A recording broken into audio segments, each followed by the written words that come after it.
चलो बच्चों, कैसे हो सब लोग। तो फिर आज डे 5 में हम लोग स्टेट का रिवीजन देखें ना।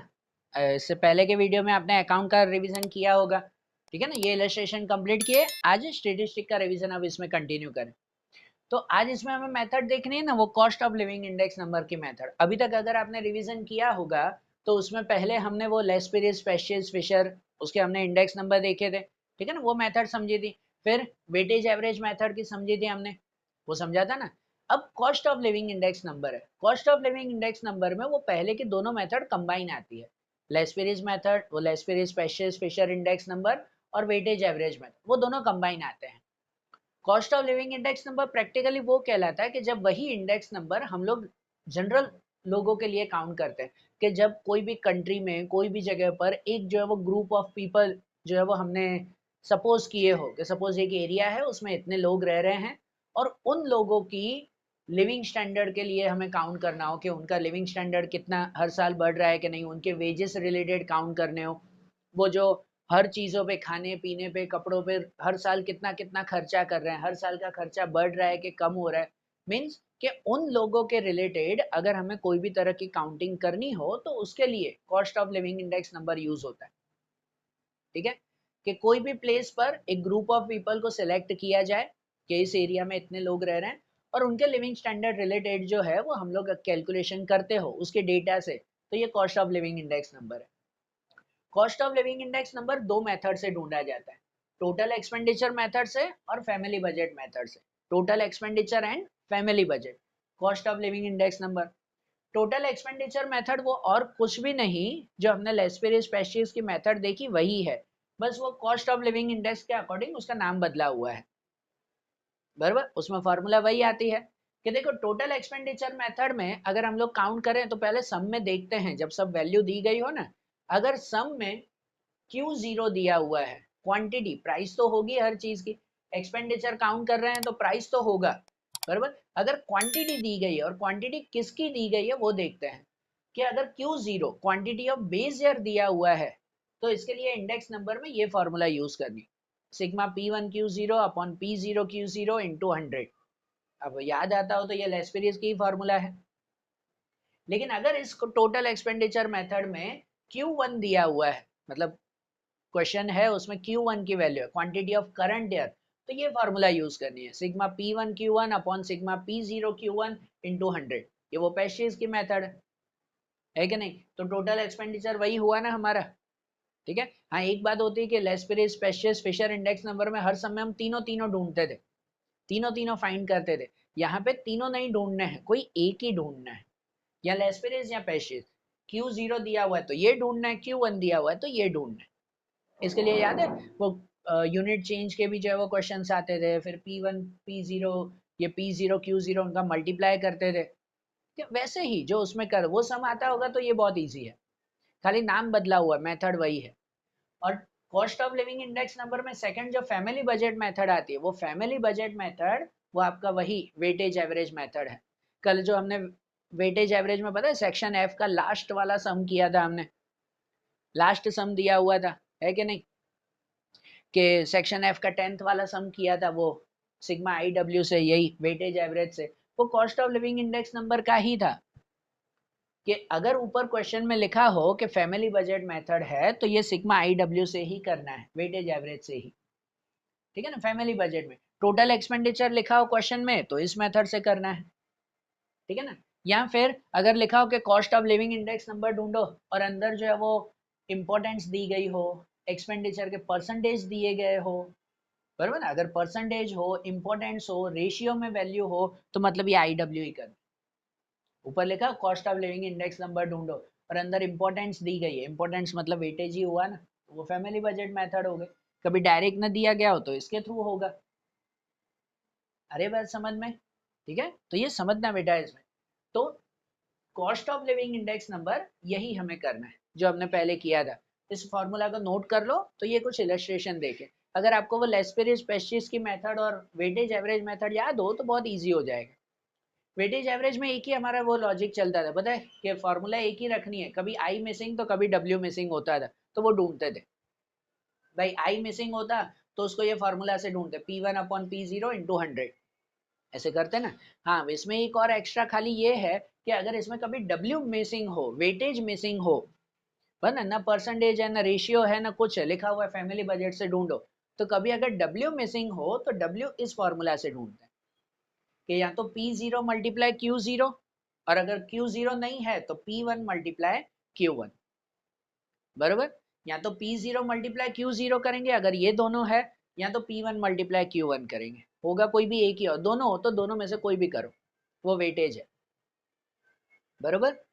ध्यान देना, अगर W मिसिंग हो तो इस फॉर्मूला से ढूंढेंगे हम लोग। तो चलो फॉर्मूला नोट करो, इलस्ट्रेशन देखें हम लोग। फिर देखो, अब जैसे 17 वाला इलस्ट्रेशन देखें हम लोग, आपके टेक्स्ट बुक देखो साथ में, उसमें देखो लिखा हुआ है कि find the cost of living index number by the family budget method from the following information about index number of different group of item of living and their weights. देखो अब यहाँ क्लियर दिया हुआ है कि cost of living index number family budget method से ढूंढना है। तो फैमिली बजट मतलब माइंड में आ जाना चाहिए कि हमें कौन सी IW वाली मेथड से, वो वेटेज एवरेज से करना है।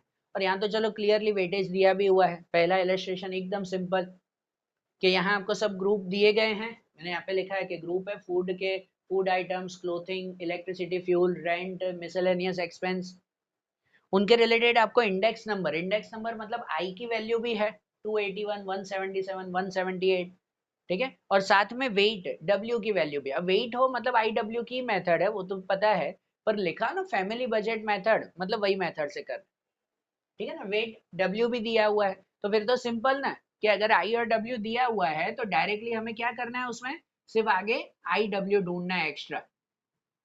IW, आई और डब्ल्यू का मल्टीप्लाई है कि नहीं, कि इन दोनों का मल्टीप्लाई करेंगे, कि यहाँ पे जो जो आंसर आएगा मल्टीप्लाई में, फिर वही कि सिग्मा IW या IW का टोटल अपॉन सिग्मा W, जो हमारे इंडेक्स नंबर की फॉर्मूला है कि sigma IW upon sigma W, इसका टोटल डिवाइड बाय ये, आंसर आ जाएगा उसमें। अरे बात ध्यान, इलस्ट्रेशन सिंपल ना, वही है जैसे कल हमने वेटेज मेथड किया था उसी तरह से ट्राई करो। ये 17th वाला इलस्ट्रेशन एकदम सिंपल है। वैसे ही 18th वाला देखो, ऐसे सिंपल हो ना वो 2 मार्क्स में आते हैं, थोड़े से लॉजिकल होंगे वो 3 मार्क्स में या 5 मार्क्स में भी आते हैं कभी कभार, रेयरली पर आ सकते हैं, ठीक है, तो ध्यान में रखना। अब 18th वाला देखो, अब 18th वाला इलस्ट्रेशन भी वैसा ही है, समझना कि अब यहाँ दिया हुआ है कि calculate the cost of living index number by total expenditure method and the family budget method for the year 15 with the base year of 15, है ना। अब with the base year of 14 using the following date.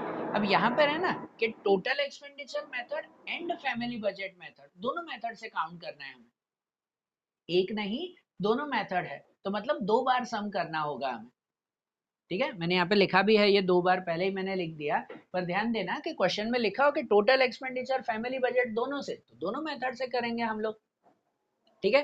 अब यहाँ क्या क्या दिया हुआ है, तो देखो आइटम सब प्रोडक्ट लिखे हुए हैं, यूनिट है, और quantity of year 14, price of year 14, price of year 15। तो क्वांटिटी ऑफ ईयर 14, तो क्वांटिटी ऑफ 14 मतलब वो क्या हुआ, क्वांटिटी ऑफ बेस ईयर हुआ, वो Q0 कहलाया हमारा। मैंने यहाँ लिखा है सब प्रोडक्ट, और ये Q0 quantity of base year.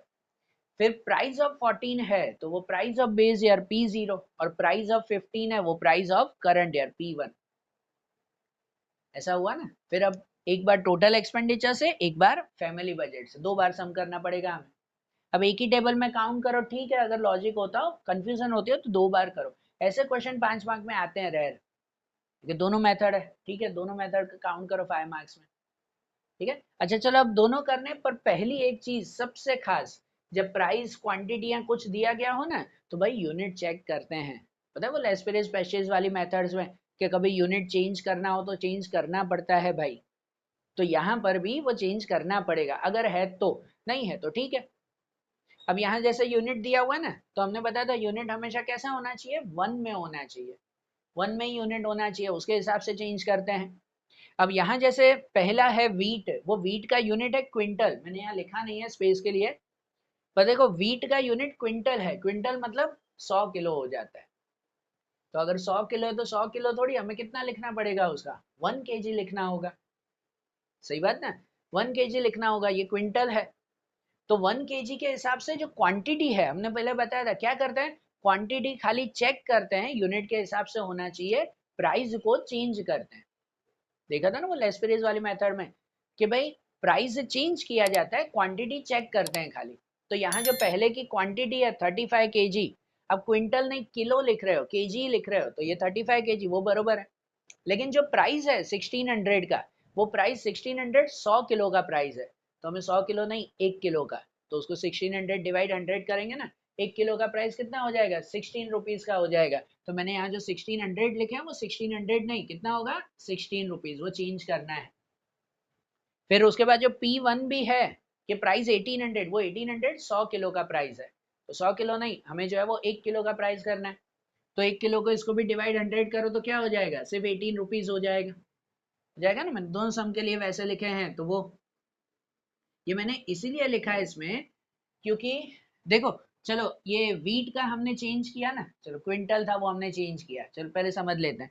दूसरा राइस में देखो, तो राइस में जो है वो केजी, खाली केजी मतलब 1 kg है, तो जो उसके प्राइस हैं 40-45 वो 1 kg का ही है, और क्वांटिटी भी 25 kg ही है, तो कुछ नहीं बदलना, वो सेम। फिर तुअर दाल है, तुअर दाल 1 kg है, और नीचे भी जो है वो क्वांटिटी केजी में ही लिखा हुआ है, प्राइस भी 1 kg का ही है, नहीं बदलना है। ऑयल में लीटर है, 1 लीटर ही दिया हुआ है, तो क्वांटिटी भी 10 लीटर, क्वांटिटी उसी यूनिट में है, और प्राइस भी 80 और 90 1 लीटर का ही है, नहीं बदलना। फिर मीटर, तो वो भी मीटर में ही है, 1 मीटर ही, क्वांटिटी भी मीटर में ही है, प्राइस भी दोनों 1 मीटर का ही है। और आखिरी कैरोसिन लीटर में, तो क्वांटिटी भी लीटर में ही है, वो भी 1 लीटर का ही प्राइस है, कुछ नहीं बदलना। तो पूरे सम में एक ही चेंज था, वो चेंज था खाली ये जीरो हटाने थे, 1600 की जगह 16 और 1800 का 18 लिखना था। ये मैंने इसलिए लिखा 16 और अब रफ कर रहा हूँ क्योंकि एग्जाम में स्टूडेंट ये मिस्टेक करके आते हैं। ये जब सम आता है ना, हम देखते हैं पूरे में यहाँ सब 1-1 दिया हुआ है, क्विंटल ही है, तो उस वक्त आता है क्विंटल मतलब भी 1 क्विंटल ही हुआ, और सबको सेम टू सेम कर देते हैं। ये 2 जीरो कट ही नहीं होता कि कुछ नहीं बदलना है तो ये भी ना बदले, पर ये एक ये मिस्टेक की वजह से, जीरो हटाने की वजह से पूरा सम रॉन्ग हो जाता है, बराबर। जीरो नहीं हटाया पूरा सम गलत हो जाता है, ठीक है, क्योंकि एक नंबर की गलती आगे सबकी गलती। इसीलिए ऐसी छोटी छोटी मिस्टेक ध्यान में रखना। जब भी एक चीज नोट कर लो, जब भी ऐसा हो यूनिट हो तो एक बार सब यूनिट चेक कर लिया करो कि सबका यूनिट चेंज करना है कि बरोबर ही है, ठीक है। अब ये चेंज हो गया, अब नॉर्मल सम करें, एक बार टोटल एक्सपेंडिचर, एक बार फैमिली बजट से। तो चलो अगर टोटल एक्सपेंडिचर से करो तो उसकी फॉर्मूला बताई दी, समझना मैं फॉर्मूला वाइज ही बता रहा हूँ कि फॉर्मूला बताई दी, टोटल एक्सपेंडिचर में चेक करते क्या दिया हुआ है कि भाई Q0 है कि Q1 है, तो यहाँ Q0 है, मतलब अगर हम टोटल एक्सपेंडिचर से कर रहे हैं, मैं यहाँ लिख रहा हूँ वो काउंटिंग यहाँ पे पहले के लिए, कि अगर टोटल एक्सपेंडिचर मेथड से कर रहे हैं तो फिर इंडेक्स नंबर की फॉर्मूला Q0 के हिसाब से आ जाएगी sigma P1 Q0 sigma P0 Q0 into 100, total expenditure में ये फॉर्मूला लगेगी। तो इसीलिए यहाँ पे वो मटेरियल ढूंढेंगे ना, जो फॉर्मूला है लिख दिया करो, उसके हिसाब से मटेरियल ढूंढना है कि सिग्मा P1 Q0, तो यहाँ ढूंढेंगे P1 एंड Q0, ये P1 Q0 का मल्टीप्लाई एंड P0 Q0, तो ये P0 और Q0 का मल्टीप्लाई, और इन दोनों का जो टोटल आएगा वो इस फॉर्मूला में रखेंगे, टोटल एक्सपेंडिचर आ जाएगा आंसर, बराबर ना। फॉर्मूला और क्या रखना है वो खाली ध्यान रखो। और वैसे ही अगर सेकंड फैमिली बजट से ढूंढोगे कि फैमिली बजट मेथड अगर हमने ढूंढी है उसकी, तो फैमिली बजट में फॉर्मूला आती है वही sigma I W upon sigma W. अब यहाँ तो ना आई है ना डब्ल्यू है, तो इसलिए पहले यहाँ कॉलम में क्या करना पड़ेगा, आई भी ढूंढना होगा डब्ल्यू भी ढूंढना होगा, फिर आई और डब्ल्यू का मल्टीप्लाई, बराबर। फैमिली बजट से ढूंढना यही फॉर्मूला लगेगी ना, तो पहले आई ढूंढना होगा, आई की फॉर्मूला क्या आ जाएगी उसमें, P1 अपॉन P0 इंटू 100, आई की ये फॉर्मूला ना, P1 अपॉन P0 जो आगे भी लिखवाई, मतलब ये P1 डिवाइड P0 इंटू 100, ये आई की वैल्यू मिलेगी P1 अपॉन P0। फिर W कैसे ढूंढेंगे, वेटेज, तो आपको लिखवाया इससे पहले ही कि कुछ ना होना तो वेटेज करते हैं हम प्राइस और क्वांटिटी का मल्टीप्लाई, P0 इंटू Q0। यहाँ वेटेज कैसे मिलेगा, P0 इंटू Q0, इन दोनों का मल्टीप्लाई, इन दोनों का मल्टीप्लाई, वो वेटेज मिलेगा अलग से। और फिर आखिरी में ढूंढेंगे हम आई डब्ल्यू, आई और डब्ल्यू का मल्टीप्लाई, है ना, फिर इन दोनों का मल्टीप्लाई। कुछ नहीं था तो आई भी ढूंढना है डब्ल्यू भी ढूंढना है, फिर आई डब्ल्यू भी रखना है। अरे बात समझ में। और फिर जब मिलेगा ना तो ये सिग्मा आई डब्ल्यू का टोटल एंड सिग्मा डब्ल्यू, ये डब्ल्यू का टोटल, इन दोनों का टोटल यहाँ डिवाइड करेंगे तो फैमिली बजट से हो गया। एक ही सम दोनों मेथड से हुआ ना, दो बार करेंगे ना अलग अलग। अरे बात ध्यान समझना भाई लॉजिक, और ध्यान देना आप कोई भी मेथड से जब सम कर रहे हो कि टोटल एक्सपेंडिचर और फैमिली बजट दोनों से अगर कर रहे हो तो दोनों का answer point two point correct आता है। नहीं आ रहा है तो मतलब हमारे सम में कहीं मिस्टेक है। दोनों का आंसर ऑलमोस्ट सेम आता है, ऑलमोस्ट नहीं सेम ही आता है, ऑलमोस्ट कहाँ, दोनों का आंसर सेम है, दोनों की वैल्यू सेम ही रहेगी आंसर की। तो ध्यान देना अगर सेम नहीं आया मतलब हमने कोई एक सम में मिस्टेक कर दिया। ठीक है समझना। इसलिए एग्जाम में भी है ना, जब cost of living index number होता है ना, स्टूडेंट क्या मिस्टेक करते हैं वो बता रहा हूँ। Cost of living index number में वो पूछते हैं टोटल एक्सपेंडिचर से, वो ढूंढ के आते हैं फैमिली बजट से कि आंसर सेम आ गया, और दोस्त से चेक करवाते कि यार आंसर क्या आया, हाँ ये आंसर है, बरोबर मेरा भी यही आया। अरे वही आंसर सेम ही आया, पर पूछी ये मेथड थी आपने ये मेथड कर ली, पूरा सम गलत है, भले आंसर सेम आया। अरे बात ध्यान, ये स्टूडेंट बहुत मिस्टेक करते हैं, पूछी फैमिली बजट वो कर रहे हैं टोटल एक्सपेंडिचर मेथड, तो आंसर तो सही आ जाएगा सेम, पर पूरा सम गलत है। ठीक है, इसलिए इसमें ध्यान देना कि कौन सी मेथड पूछी हुई है, और दोनों पूछे तो दोनों में सेम आंसर आना चाहिए। क्लियर। पूरा 18th वाला इलस्ट्रेशन ट्राई करो, 19 वाला देखे। अच्छा 19, 20 और 22 तीनों थोड़े इंपॉर्टेंट इलस्ट्रेशन है, नोट करना, उसमें एक एक पॉइंट अलग अलग है जो 3 मार्क या 5 मार्क में पूछते हैं, समझना। चलो 19th वाला क्वेश्चन देखिए हम लोग। देखो 19th वाला इलस्ट्रेशन समझो, देखो मेथड समझा रहा हूँ, ध्यान देना है इसमें। लिखा हुआ है the data referring to worker class of a city are as follow, find the general index number for the year 14 and 15। If the wages of this worker in 2014 are increased by 2%, so by 5% in the year 2015, is this rise in wages sufficient to maintain the standard of living? ठीक है, यहाँ दिया हुआ है कि 2014 और 15 उनके related workers का सब डेटा दिया हुआ है, 2 साल का डेटा। और ऐसा है लिखा हुआ है कि उनके वेजेस में, उनकी पगार में एक साल में 14 से 15 तक 5% उनकी पगार बढ़ी है। तो क्या ये पगार बरोबर है, इतना जो इंक्रीज हुआ वो सफिशिएंट है या नहीं, वो चेक करना है। मतलब नॉर्मल तो सम करना ही है, उसके बाद एक एक्स्ट्रा टॉपिक भी करना है, बताना है कि ये इंक्रीज सफिशिएंट है कि नहीं, बरोबर। अब सबसे पहले तो भाई यहाँ पे कौन सी मेथड करें, टोटल एक्सपेंडिचर फैमिली बजट ऐसा कुछ मेंशन नहीं है। लिविंग स्टैंडर्ड का है, क्या आखिरी में maintain their standard of living, living standard का है मतलब यही टोटल एक्सपेंडिचर या फैमिली बजट से ही करना है। पर कुछ मेंशन नहीं है तो क्वेश्चन में भी देखते हैं, क्वेश्चन में देखो वेट दिया हुआ है, वेटेज है, तो अगर वेटेज दिया हुआ है मतलब सीधा फैमिली बजट से करना पड़ेगा। पर यहाँ ऐसा है कि इंडेक्स नंबर है ना, 2 का दिया हुआ है, ग्रुप इंडेक्स नंबर 2014 का, ग्रुप इंडेक्स नंबर 15 का, 14 15 दोनों का है। तो यहाँ बात ऐसे है कि हमें जो फैमिली बजट मेथड अप्लाई करनी है ना, वो 2 साल के लिए अलग अलग अप्लाई करनी है, 2 बार अलग अलग इंडेक्स नंबर ढूंढना है, तभी तो हम चेक कर पाएंगे कि एक साल में 5% का इंक्रीज बरोबर है कि नहीं है। वो इंक्रीज उसी से ही तो पता चलेगा।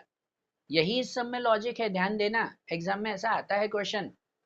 तो यहाँ पे जब 2 साल का इंडेक्स नंबर है तो फैमिली बजट मेथड भी 2 साल की अलग अलग लगानी है, और फिर चेक करना है कि भाई जो इंक्रीज हुआ 5% का वो सही है कि नहीं, बराबर। इसका मतलब ऐसा कि जो 2014-15 है तो पहले आप 2014 के बारे में लिखोगे, उसे नोट करके कि भाई यहाँ पे जो है वो सब ग्रुप दिए गए हैं, वो ग्रुप के नेम में ABCD लिख रहा हूँ, जो इसमें जो है वो लिखा हुआ है वैसे लिखेंगे हम कि भाई ये सब group, food clothing fuel electricity rent miscellaneous.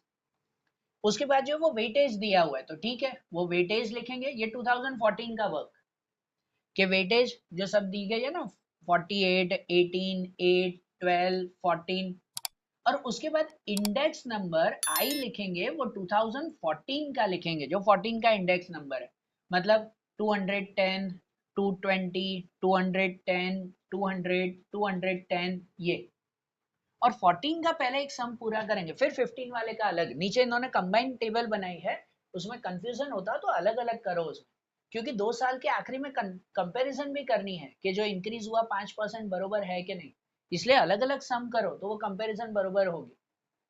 कि 2014 का पहले एक डेटा बना लेंगे, डब्ल्यू आई दिया हुआ है इंडेक्स ऑफ 2014, तो यहाँ पे हम क्या करेंगे फिर आई डब्ल्यू, आई और डब्ल्यू का मल्टीप्लाई, ऐसे लिखेंगे ना, बराबर ना, इन दोनों का मल्टीप्लाई करें और यहाँ पे अलग से इंडेक्स नंबर ढूंढ लें कि sigma I W upon sigma W, ये 2014 का पहले एक सम हो जाएगा पूरा।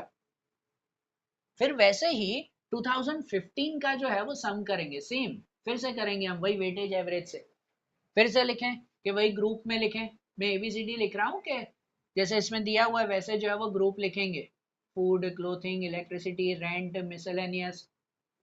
वेट डब्ल्यू भी वही है, वेटेज तो वही का वही है, दोनों साल के लिए एक ही वेटेज है ना, अलग अलग वेटेज थोड़ी दिया हुआ है।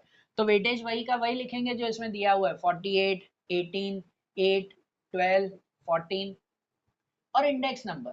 तो इंडेक्स नंबर वो 2015 का लिखना है। अब 15 वाले का सम, तो 15 का इंडेक्स नंबर लिखना है 230, 225, 220, 200, 235 और इसका भी हमें सम करना है। बराबर, इनका भी जो है वो अगर हम सम करें तो यहाँ पर आई और डब्ल्यू का मल्टीप्लाई, इन दोनों का मल्टीप्लाई करेंगे और वैसे ही इसका भी अलग से एक इंडेक्स नंबर होगा कि sigma I W upon sigma W, I W का टोटल डिवाइड बाय डब्ल्यू का टोटल। बराबर, 2015 का भी ढूंढेंगे ना हम लोग, अरे ना बात ध्यान। अब कंपैरिजन करना है, ये तो मेथड सिंपल, ये आप काउंटिंग करोगे हो जाएगा उसमें सीधे, लेकिन अब कंपैरिजन करना है कि भाई जो इसमें दिया हुआ है कि अगर वर्कर्स की सैलरी वेजेस 5% बढ़ रही है तो उनके लिए सफिशिएंट है, तो सफिशिएंट है कि नहीं वो चेक करेंगे इंडेक्स नंबर से कि 14 और 15 का इंडेक्स नंबर कैसा है। चलो हमने काउंटिंग तो की नहीं तो मैं आंसर लिखूं, नीचे दिया हुआ ना कि 2014 का इंडेक्स नंबर है हमारा 210.60, आप कैलकुलेशन करोगे वो मिलेगा, है ना। मैं इसमें देख के लिख रहा हूँ कि 2015 का इंडेक्स नंबर है हमारा 225.40, ठीक है। तो इसमें हमें जो है वो rise of cost of living index number वो चेक करना है। या नीचे अलग से एक सेंटेंस लिखेंगे कि increase in cost of living index number, कि cost of living index number में कितना इंक्रीज हुआ, जो अलग अलग हमने इंडेक्स नंबर ढूंढा उसमें कितना इंक्रीज हुआ, कि पहले 2010 था, सॉरी 210 था, अब 225 हो गया, तो कितना बड़ा उसमें। तो उसमें से ये माइनस करेंगे ना कि भाई 225.40, उसमें से ये 210.60 माइनस करेंगे तो कितना हो जाएगा कुछ, कि चलो इनमें से अगर मैं लिखूं तो हो जाएगा वो 14.8%। कि cost of living index number का इंक्रीज 2 साल में, इंडेक्स नंबर का इंक्रीज कितना हुआ 14.8। तो जो जैसे मैंने बताया कि cost of living index number मतलब कि वर्कर का एक्सपेंस होता है, जो यहाँ लिखता है ना, food, clothing, fuel, electricity, rent, miscellaneous, ये सब एक्सपेंस है। तो 2 साल में उनका एक्सपेंस 14% इंक्रीज हुआ है, कि पहले जितना एक्सपेंस हुआ इंडेक्स नंबर वो एक्सपेंस रिलेटेड था cost of living index number का, पहले इतना था वो 225 हो गया, मतलब 1 साल में 14% खर्चा बढ़ा। तो अगर खर्चे एक्सपेंस 14% बढ़े हैं तो पगार भी कितनी बढ़नी चाहिए, 14 की जगह 15% या 16%, तो उनका घर बरोबर चलेगा ना, तो जो है वो लाइफ मेंटेन होगी ना। बात समझ में आ रही है, ये लॉजिक है ना, कि अगर एक्सपेंस 14% इंक्रीज हो रहा है तो वेजेस भी कितने इंक्रीज होनी चाहिए, 14 से ज्यादा ही। पर यहाँ ऊपर क्या दिया हुआ है कि वेजेस इंक्रीज हुए हैं 5% खाली। तो पूछा हुआ है कि is this rise in wages sufficient, क्या इतना इंक्रीज बरोबर है, तो बिल्कुल बरोबर नहीं है, क्योंकि अगर खर्चा 14% बढ़ रहा है तो वेजेस भी 15% के आसपास बढ़ने चाहिए, तो वो सफिशिएंट रहता है। बरोबर, तो नीचे सेंटेंस लिखते हैं the rise of wages in 5% is not sufficient, ठीक है ना, कि भाई ये 5% इंक्रीज खाली सफिशिएंट नहीं है, क्योंकि इनके हिसाब से 15% का इंक्रीज होना चाहिए। अरे बात ध्यान है, देखो ऐसे क्वेश्चन आपको 3 या 5 मार्क में पूछते हैं, लॉजिक वैसे ऊपर का सम सेम, ये एक्स्ट्रा लॉजिक होते हैं आपके 1 या 2 मार्क के। अरे बात ध्यान, समझ आया, मैंने इसलिए बोला 19, 20 और 22 तीनों इलस्ट्रेशन बरोबर ध्यान में रखना, इनमें अलग अलग लॉजिक है, ठीक है। तो 19 वाला इलस्ट्रेशन देख लो फिर से, नॉर्मल ये 2 बार सम करना है, नीचे ये इंक्रीज वो बताना है हमें, ठीक है। तो ये हुआ ना, अब 20 वाला इलस्ट्रेशन देखो, उसमें भी ऐसा ही लॉजिक है, समझना ध्यान से। देखो अब जैसे 20 वाला इलस्ट्रेशन है, समझना उसी तरह से है। यहाँ दिया हुआ है the following data are obtain from the budget inquiry of middle class family, State the changes in the cost of living in the current year 2015 with respect to the base year 2014 by finding the index number. यहाँ पे भी जो change in cost of living index number, मतलब change in cost of living find करना है, तो भाई cost of living index number हमें ढूंढना है ना उसी मेथड से।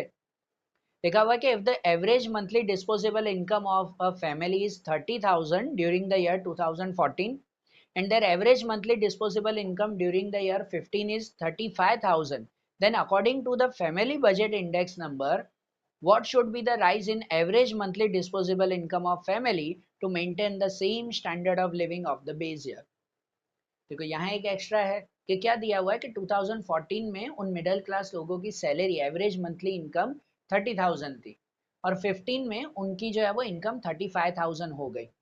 तो यहाँ बताना है क्या 35,000 जो 5,000 का इंक्रीज हुआ वो बरोबर है, अगर नहीं है तो कितना इंक्रीज होना चाहिए और वो बताना है।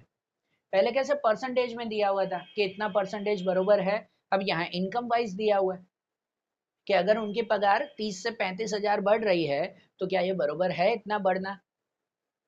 अरे बात ध्यान, तो इसमें भी वो एक्स्ट्रा ना, आगे परसेंटेज वाइज था, यहाँ इनकम वाइज बताना है खाली, सेम वही लॉजिक। तो पहले तो इंडेक्स नंबर ढूंढ ले, पहले तो वो पता कर ले कि इंक्रीज कितना हो रहा है, कितना परसेंटेज जो है ना increase in cost of living, वो change of cost of living पहले तो वो बताना है।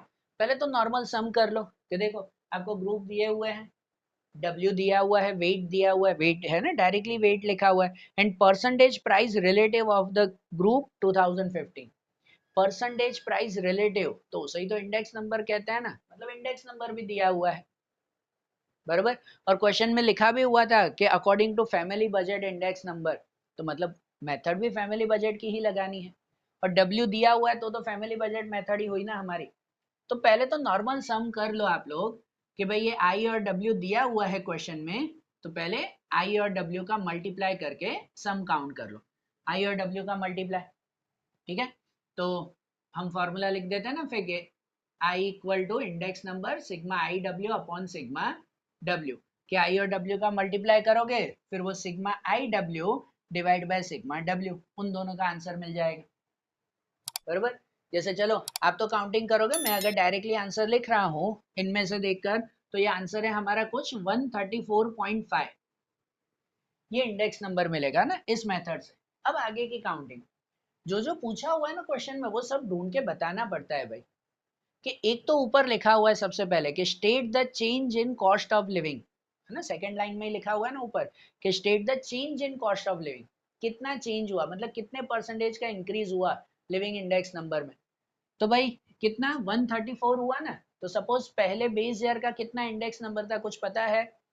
जैसे देखो 19th वाले क्वेश्चन में हमने कैसे 14 15 2 साल का ढूंढा कि एक का 210 मिला, एक का 225 मिला, तो पता चला कि भाई 14% 15% का इंक्रीज हो रहा है। तो यहाँ है कि ये 2015 का मिला, इससे पहले के साल का इंडेक्स नंबर कितना था कुछ है, और कुछ ना हो तो उसको 100 काउंट करते हैं बराबर ना, 100 काउंट के 100 में से माइनस के, सपोज पहले 100 था अब इंडेक्स नंबर 134 हो गया, तो कितना इंक्रीज हुआ, कितना चेंज हुआ, 34% का। जो इसमें पूछा हुआ है ना कि हमें बताओ कि change of cost of living कितना चेंज हुआ उसमें, तो वो 134.5 माइनस 100, 34% का इंक्रीज हुआ, मतलब कि 2014 और 15 के बीच में 34% का एक्सपेंस इंक्रीज हुआ है बराबर। सभी मिडिल क्लास लोगों का खर्चा एक साल में 34% बढ़ गया, ये हुआ। और अब वो पगार बतानी है कि भाई पगार उनकी 30 से 35,000 हुई है तो वो बरोबर है, कि खर्चा अगर इतने परसेंटेज बढ़ा है तो उसके हिसाब से पगार 5,000 बढ़ी है, वो बरोबर है कि कम ज्यादा होनी चाहिए। तो ऐसे के लिए हम लोग हमेशा मंथली डिस्पोजेबल इनकम ढूंढते हैं बराबर, monthly disposable income of current year, कि इस साल की मंथली इनकम फाइंड करेंगे वो कितनी आ रही है, ठीक है ना, ये ढूंढे तो पता चलेगा कि भाई बरोबर है इंक्रीज या नहीं, है ना। ये मेथड शॉर्ट सम में भी आते हैं, शॉर्ट सम में भी ये मेथड रिवाइज होगी बहुत बार। मंथली डिस्पोजेबल इनकम ढूंढते हैं कि 2014 में 30,000 की इनकम थी तो 2015 में होनी कितनी चाहिए, वो ढूंढ लेते हैं। अच्छा मंथली डिस्पोजेबल इनकम कैसे ढूंढते हैं, तो उसके लिए फॉर्मूला आती है कि index number index number of current year divide by index number of base year multiply by income of base year. ये मंथली डिस्पोजेबल इनकम की फॉर्मूला, ठीक है, याद रख लेना कि index number of current year divide index number of base year multiply income of base year. तो formula में अगर लिखे ना कि index number of current year, तो index number of current year जो हमने ढूंढा यहाँ पे कितना 134.5। Index number of base year तो पहले का कुछ ना हो तो 100 लिखते हैं कि 100, कुछ नहीं था यहाँ पे भी 100 से ही माइनस किया ना, और multiply income of base year के पहले की इनकम कितनी थी, तो यहाँ लिखा ना कि पहले 30,000 थी अब 35,000 हो गए, तो पहले की 30,000 थी तो इनकम ऑफ बेस ईयर वो 30,000। अब इसकी काउंटिंग करेंगे, अब इसको मल्टीप्लाई करो तो आंसर आ जाएगा, जैसे चलो मैं इसमें से आंसर लिख रहा हूँ कि आंसर आएगा 40,350। कितना? 40,350। इसका मतलब कि 2015 में जितना खर्चा बढ़ा ना 34%, उसके हिसाब से उनकी इनकम वो 40,000 की हो जानी चाहिए। पर जैसे क्वेश्चन में था उनकी इनकम कितनी हुई, 30 से 35,000 ही हुई, तो क्या वो बरोबर है? नहीं है बरोबर। 30 से 35 नहीं, 30 से 40,000 होनी चाहिए थी, उनकी 35,000 हुई है, तो कितना और इंक्रीज होना चाहिए? तो करीबन 35 की जगह 40, तो 5,350 रुपए का और इंक्रीज चाहिए। और इंक्रीज चाहिए ना, तो नीचे सेंटेंस लिखना पड़ता है, देखो जैसे इनमें भी लिखा हुआ है, the required increase in the average monthly disposable income. Required increase कि इतना इंक्रीज और जरूरी है, कितना? तो 40,000 में से 35 माइनस करो, बाकी 5,350। 30 का 35 किया उन्होंने, बरोबर है, पर करीबन 40 होना चाहिए, तो 5,350 और बढ़ने चाहिए उसमें। अरे बात ध्यान, ये काउंट करना पड़ेगा ना इसमें। देखो भाई, नॉर्मल तो हम ये सम करते ही हैं, पर ये एक्स्ट्रा चीजें ढूंढनी पड़ती है, जो जो क्वेश्चन में पूछा हुआ है, तो वो बरोबर ढूंढना आप लोग। अरे ध्यान, 20 वाला इलस्ट्रेशन समझ में आया ना? अब वैसे ही 22 वाला इलस्ट्रेशन देखे, वो भी मोस्ट इंपॉर्टेंट है, ध्यान से समझना। देखो 22 वाला इलस्ट्रेशन, और खास टिक भी करना, टिक इसीलिए बोल रहा हूँ कि भाई ये इंपॉर्टेंट के एग्जाम में आता ही है, पर थोड़ा सा यूनिक सम है, थोड़ा सा जो है वो अलग लॉजिक है कि इसमें एक ही सम दो बार काउंट करना है, दो मेथड से काउंट करना है। समझना कैसे, कि जैसे यहाँ दिया हुआ ना, the detail of expense on fuel for the group of worker of a region are as follow. यहाँ जो डिटेल दी गई ना वो सब फ्यूल के बारे में, भाई कोल, केरोसिन, वुड, मैच बॉक्स, उसके बारे में मैंने यहाँ जैसे लिखा है। उसकी देखो बेस ईयर की क्वांटिटी और प्राइस है, और ईयर 2014 करंट ईयर का प्राइस है। बेस ईयर की क्वांटिटी एंड प्राइस है, तो इसका मतलब है कि वो हम Q0, और प्राइस में P0, और करंट ईयर की प्राइस वो P1 है, ऐसे दिया हुआ है ना। और नीचे क्या लिखा हुआ है कि prepare the index number of the group of fuel expenditure from this data, कि पहले इसका इंडेक्स नंबर ढूंढना है हमें अलग से, इसका खाली सिर्फ फ्यूल के लिए इंडेक्स नंबर ढूंढना है। And if the expenditure of food, clothing, house rent, miscellaneous expense in the year 2015 are 3.5, 2.5, 4.5, 3.25 times respectively that of the year 2012, and if the expenditure on this group are 42, 15, 10 or 12 percentage respectively of the total expenditure, then prepare the cost of living index number for the workers. देखो यहाँ क्या है कि पहले ये fuel है, वो fuel का तो अलग से इंडेक्स नंबर ढूंढना है, फिर उसका इंडेक्स नंबर जो food, clothing, house rent, miscellaneous, उन सब के साथ कंबाइन करके भी ढूंढना है, बराबर। उनके साथ कंबाइन करके एक और इंडेक्स नंबर ढूंढना है, तो यहाँ दो बार इंडेक्स नंबर होगा हमारा, ठीक है, कि पहले फ्यूल का इंडेक्स नंबर ढूंढना है। अच्छा, कौन सी मेथड से कुछ दिया नहीं हुआ है, तो ऑलमोस्ट यहाँ तो इन्होंने टोटल एक्सपेंडिचर से किया है, आप किसी से भी ढूंढोगे ना तो भी ठीक है, क्योंकि हमने पहले बताया total expenditure, family budget, answer same आ जाता है। अब यहाँ लिखा हुआ है कि फ्यूल एक्सपेंडिचर का डेटा ढूंढो, तो आप टोटल एक्सपेंडिचर मेथड यूज कर सकते हो। बाकी बाई चांस इसको फैमिली बजट से करोगे ना तो भी चल जाएगा एक बार, है ना। आई ढूंढता है ना P1/P0, फिर W ढूंढता है P0 मल्टीप्लाई Q0, तो भी आंसर सेम ही रहेगा।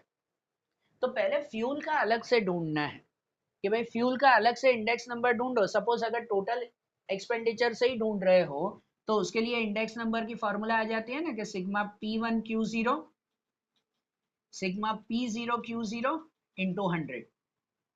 तो उसके लिए यहाँ पे ढूंढना पड़ेगा, क्या ढूंढना पड़ेगा? पहले P1 Q0, P1 और Q0 का मल्टीप्लाई, फिर P0 Q0 है ना, P0 और Q0 का मल्टीप्लाई, फिर उन दोनों का टोटल यहाँ पे। तो ये इंडेक्स नंबर होगा किसका, तो फ्यूल के बारे में। फ्यूल का इंडेक्स नंबर ये होगा अलग से एक।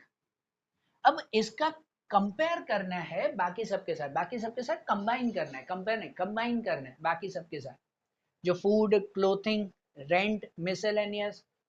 तो एक अलग से इंडेक्स नंबर फिर से एक सम करना होगा, जहां हम आइटम प्रोडक्ट लिखेंगे कि अब प्रोडक्ट लिखेंगे फूड, क्लोथिंग, जो रेंट दिया हुआ है, ठीक है ना, हाउस रेंट है ना, हाउस रेंट, मिसलेनियस एक्सपेंस, और उसके साथ लिखेंगे एक फ्यूल, जो ये फ्यूल हमने ढूंढा, बराबर। एक और इंडेक्स नंबर होगा फूड, क्लोथिंग, रेंट, मिसलेनियस, और अलग से ये फ्यूल का।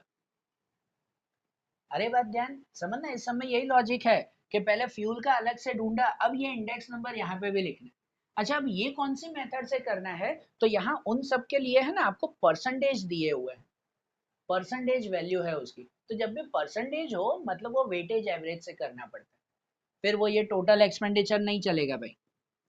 परसेंटेज हो तो वेटेज एवरेज से, इसका मतलब कि यहाँ हमें आई ढूंढना पड़ेगा, डब्ल्यू ढूंढना पड़ेगा, फिर जो है वो आई डब्ल्यू होगा उसमें, बरोबर। तो आई के लिए इंडेक्स नंबर के लिए देखो लिखा हुआ है यहाँ कि if the expenditure for food, clothing, house rent, miscellaneous in a group are 3, 2.5, 4.5, 3.25 times respectively. भाई इतने टाइम्स है, तो इतने टाइम्स है मतलब जब इंडेक्स नंबर उसका लिखता है ना तो वो 100 से मल्टीप्लाई करके लिखता है कि 100 मल्टीप्लाई, भाई पहले कितना था, अब इतने टाइम्स इंक्रीज हुआ, तो पहले कितना था पता नहीं है, तो अब 3 पॉइंट, भाई कुछ पता ना हो तो पहले को 100 लिखते हैं, और अब जो है वो उसको 3 टाइम इंक्रीज हुआ तो 100 इंटू 3, बराबर। मतलब सपोज अगर फूड का जो है वो एक्सपेंस 3 टाइम्स इंक्रीज हुआ है, तो सपोज पहले 100 रुपए का खर्चा था फूड का, अब 3 गुना और बढ़ गया, तो अब का खर्चा उसका कितना है, 300 रुपए। ये उसका इंडेक्स नंबर हुआ, समझे लॉजिक, ठीक है ना। फिर क्लोथिंग के बारे में दिया हुआ 2.5 कि भाई क्लोथिंग का पहले खर्चा सपोज 100 रुपए था, अब 2.5 और इंक्रीज हुआ है, तो मतलब अब उसका खर्चा हो गया 250 रुपीज का। हाउस में दिया हुआ है कि 4.5, मतलब पहले उसका खर्चा सपोज कि भाई 100 था, अब 4.5 इंक्रीज हुआ है तो 450 हो गया। मिसलेनियस में इंक्रीज हुआ है 3.25 टाइम्स, तो सपोज पहले 100 था, 3.25 टाइम्स इंक्रीज हुआ तो वो 325 हो गया। और फ्यूल का इंडेक्स नंबर, तो वो आपने ढूंढा भाई यहाँ पे, यहाँ ढूंढा है ना, मैंने कैलकुलेशन नहीं किया। अगर फ्यूल का इंडेक्स नंबर ढूंढो तो देखो यहाँ दिया हुआ है कि 113.51, जो आप यहाँ पे ढूंढोगे वो लिखोगे यहाँ, समझे लॉजिक। इसलिए ये एक का हमने अलग से ढूंढा है, बाकी सबका इंडेक्स नंबर दिया हुआ था टाइम्स करके। वेट की बात करें तो इम्पोर्टेंस वो परसेंटेज में है, लिखा हुआ था expenditure on this group are 42, 15, 10 और 12%। मतलब पहले के 42, 15, 10% एंड 12% है। अब इसका वेटेज कितना है फ्यूल का, वो तो दिया नहीं हुआ, वो तो यहाँ ढूंढा भी नहीं, वेटेज थोड़ी हमने ढूंढा, बराबर। ऐसा नहीं कि ये वेटेज का टोटल कर लो, P0 Q0 वेटेज होता है उसका टोटल वहां लिख लो, नहीं भाई, वो परसेंटेज में ढूंढे हुए हैं वेटेज। तो यहाँ का वेटेज कैसे ढूंढेंगे, कल भी एक सम में था कि जब कोई परसेंटेज में वैल्यू ना हो तो पता होता है कि परसेंटेज का टोटल हमेशा कितना होता है, 100, तो 100 में से ये वैल्यू माइनस करेंगे हम लोग, बराबर। ये भाई कितना हो रहा है यहाँ का टोटल अगर करो तो 9, और यहाँ पे जो है वो 79 हो रहा है, तो 79 मतलब बाकी कितना हुआ, 21% इसका हुआ फ्यूल का। ये इंडेक्स नंबर और वेटेज मिला ना, कि फ्यूल का इंडेक्स नंबर यहाँ से ढूंढा अलग सम करके, और उसका वेटेज 100 में से माइनस किया हमने। अब इसका जो है वो हम इंडेक्स नंबर अलग से ढूंढेंगे, इसका अलग से इंडेक्स नंबर, मतलब अब हमें आई डब्ल्यू अलग से करना है, आई और डब्ल्यू का मल्टीप्लाई, और वो फिर इंडेक्स नंबर की फॉर्मूला है sigma I W upon sigma W, sigma I W upon sigma W, इन दोनों का डिवाइड, वो रियल इंडेक्स नंबर मिलेगा हमें, ठीक है ना। ये सभी वर्कर्स का combine cost of living index number, समझे बात को। इलस्ट्रेशन माइंड में बैठा है ये, इसलिए बोल रहा था कि 22 वाला इलस्ट्रेशन थोड़ा यूनिक है, ऐसा सम और नहीं है पूरी टेक्स्ट बुक में। तो कभी एग्जाम में पूछे तो कंफ्यूज मत होना। अलग से फ्यूल का ढूंढना है, फिर उस फ्यूल को बाकी सब प्रोडक्ट के साथ कंबाइन करना है। ठीक है, देख लो एक बार फिर से इलस्ट्रेशन, कुछ नया ध्यान आता हो तो मुझे कमेंट्स में बताओ फिर से। ठीक है, तो चलो अभी ये कंप्लीट किया, अब दूसरे का हम लोग सिलेबस कंटिन्यू करें। है ना, स्टेट और इको के, स्टेट के शॉर्ट सम्स देखने हैं, ज्यादा है शॉर्ट सम पर सिंपल है, उसे फटाफट देख लेते हैं फिर।